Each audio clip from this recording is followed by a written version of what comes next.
Le tarot n'est pas de la voyance. L'Ode aux 22 arcanes.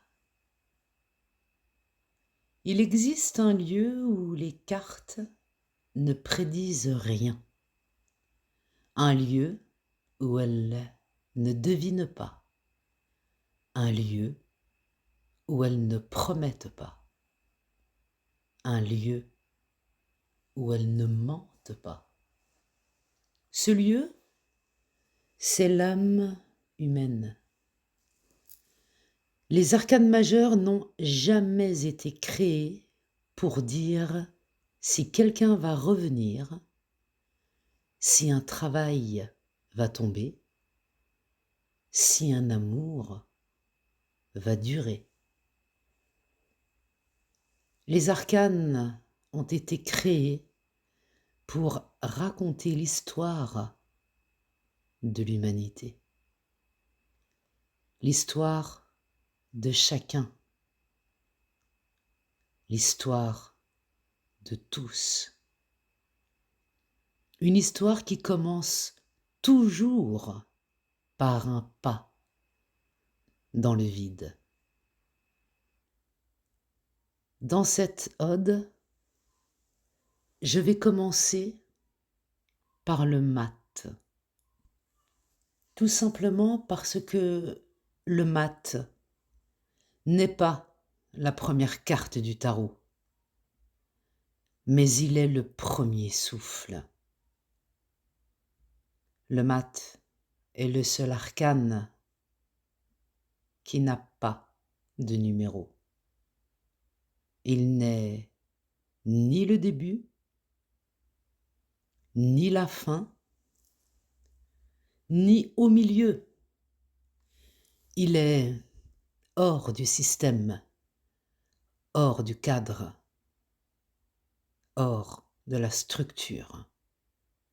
Il est le mouvement pur, l'élan, l'impulsion, le départ sans destination. C'est pour ça que dans une ode, dans une histoire,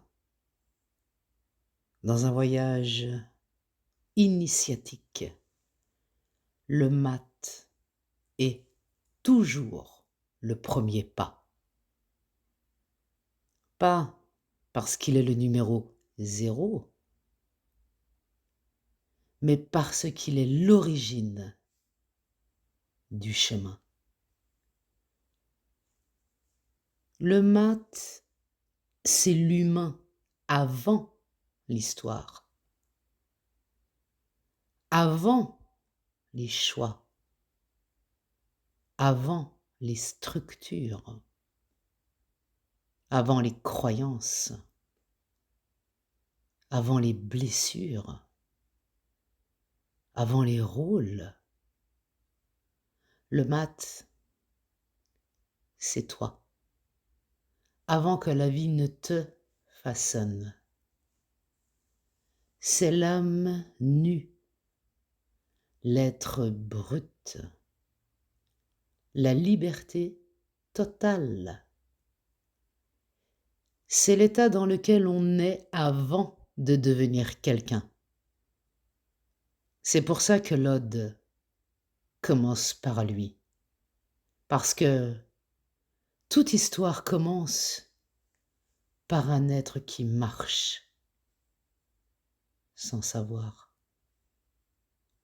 Le mat n'est pas un fou, c'est le courage absolu. Il marche sans garantie, sans plan, sans certitude. Il ne prédit rien. Il ne promet rien. Il dit juste « je pars ». Et maintenant, ceci étant dit, je vous invite à rentrer avec moi dans cette ode. Le mat n'est pas un fou, C'est celui qui ose partir sans savoir, celui qui marche avant de comprendre, celui qui avance avant d'avoir les réponses. Il n'a rien, il n'emporte rien, il ne promet rien. Il est le premier souffle, le commencement de tout voyage, le moment où tu dis « je ne sais pas où je vais, mais je ne veux plus rester là ». Le battleur n'est pas un magicien.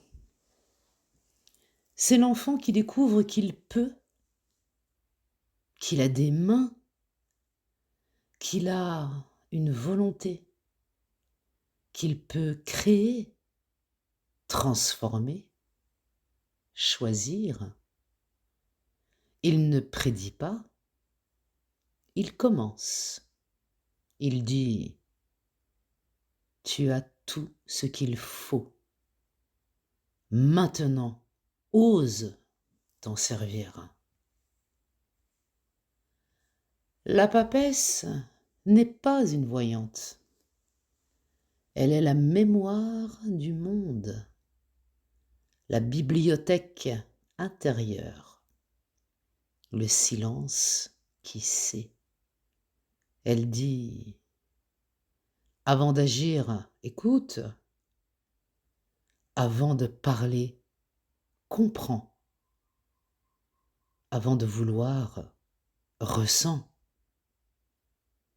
Elle est la gardienne du non-dit, de l'intuition, de la profondeur. L'impératrice n'est pas une promesse d'abondance. Elle est la création, la naissance, l'expression. Elle dit « Ce que tu portes en toi mérite de voir le jour. » Elle ne prédit pas l'avenir. Elle te rappelle que tu es fertile de 1000 possibles. L'empereur n'est pas un patron. Il est la structure, la colonne vertébrale, la stabilité. Il dit « Ce que tu construis doit tenir debout. » Il ne parle pas de pouvoir, il parle de solidité. Et le pape n'est pas un guide spirituel extérieur, il est la transmission, la sagesse qui circule, le sens qu'on partage.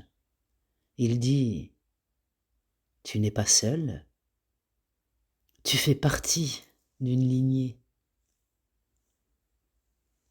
L'amoureux n'est pas une prédiction sentimentale.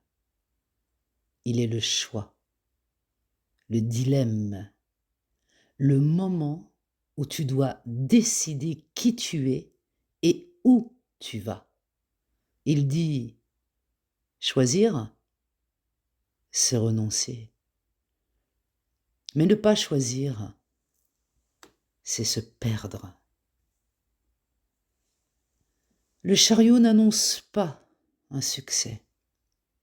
Il est le mouvement, la conquête intérieure, la direction assumée. Il dit « Avance, même si tu trembles. »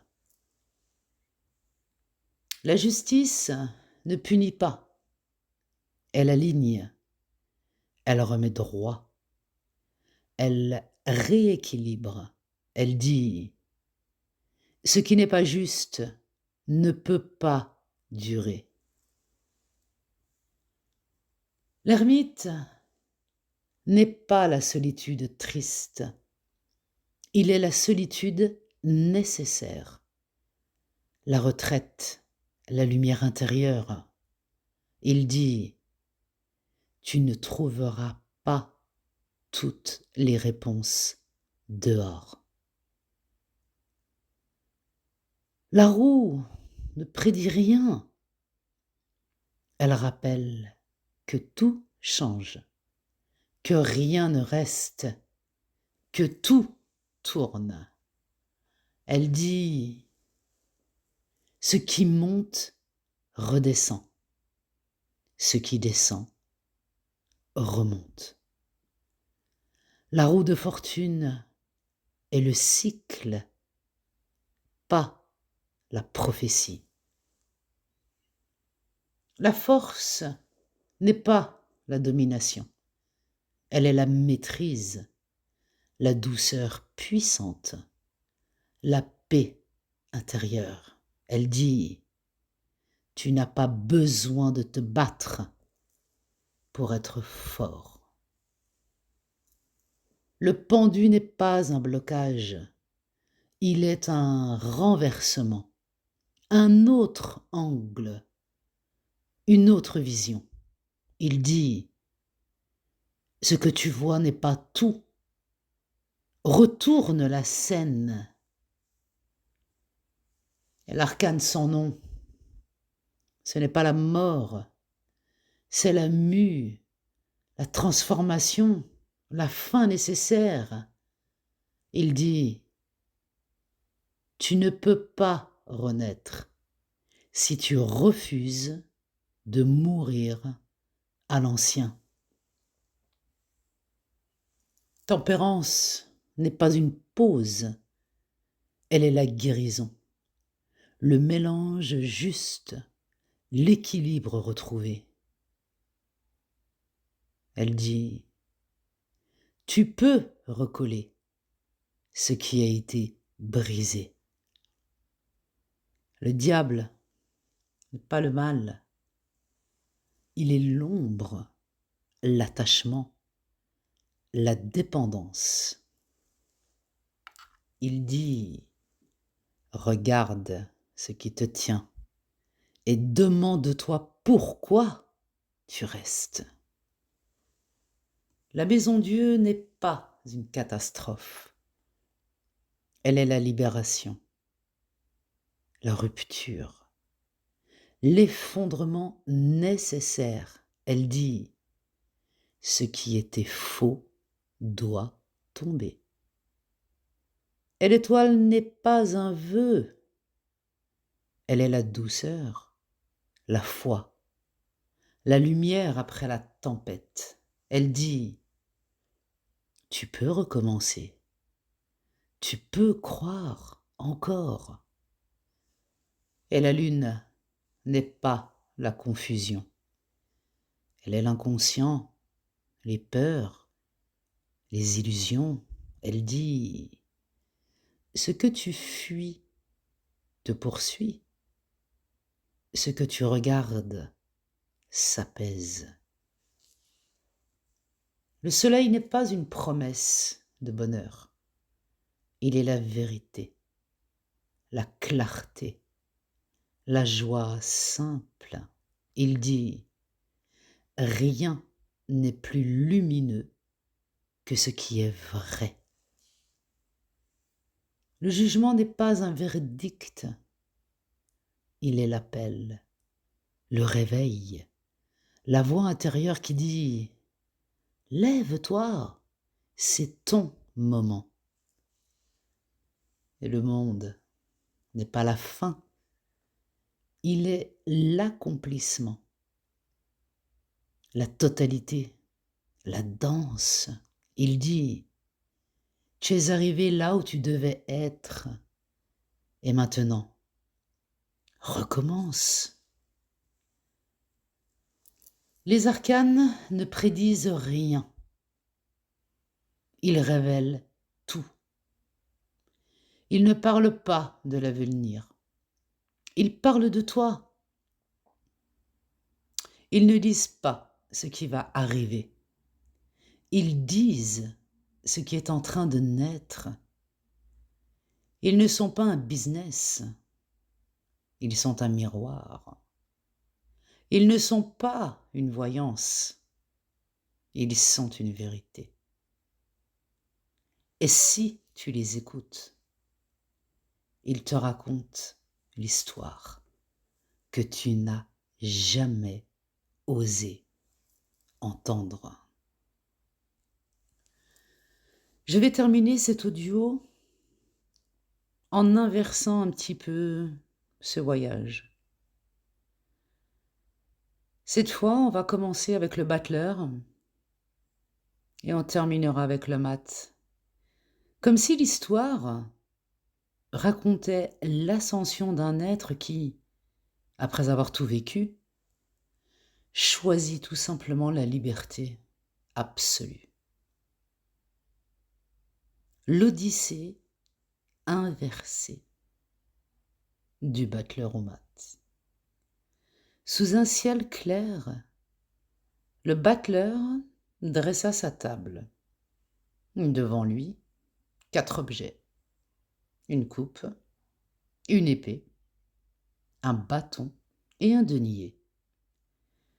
Il savait qu'ils étaient les clés de son destin, mais ignorait encore comment les utiliser. Il rencontra la papesse qui lui confia un livre fermé. Tout est déjà en toi, mais il te faudra apprendre à lire ton propre cœur. Puis l'impératrice lui montra comment créer, comment donner vie aux idées. L'empereur lui enseigna la discipline et la force de bâtir. Le pape lui transmit la sagesse des anciens et la foi en quelque chose de plus grand que lui. Vint l'amoureux qui le plaça devant un choix, suivre la raison ou écouter son cœur.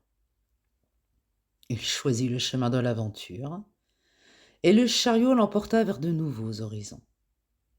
La justice lui rappela que chaque pas a un prix et l'ermite l'invita à marcher seul pour trouver sa vérité. Un jour, la roue de fortune tourna, bouleversant tout. La force lui apprit à dompter ses peurs, et l'arcane de son nom trancha les liens avec son passé. Tempérance lui montra l'art de l'équilibre, mais le diable vint tester sa volonté avec des mirages séduisants. Quand la maison Dieu s'effondra, il comprit que rien n'est éternel. Mais sous l'étoile, il retrouva l'espoir. La lune l'invita à plonger dans ses rêves et ses ombres, et le soleil illumina son chemin de vérité. Au son de l'ange du jugement, il se releva transformé, et enfin, le monde s'ouvrit devant lui. Il avait tout vu, tout appris, tout intégré. Alors, il posa ses outils, sourit, et devint le mat, libre de tout, prêt à repartir vers l'inconnu, sans peur, car il savait que chaque fin est un nouveau commencement. N'essaie pas d'y croire, observe seulement, et garde ça quelque part, tu en auras besoin.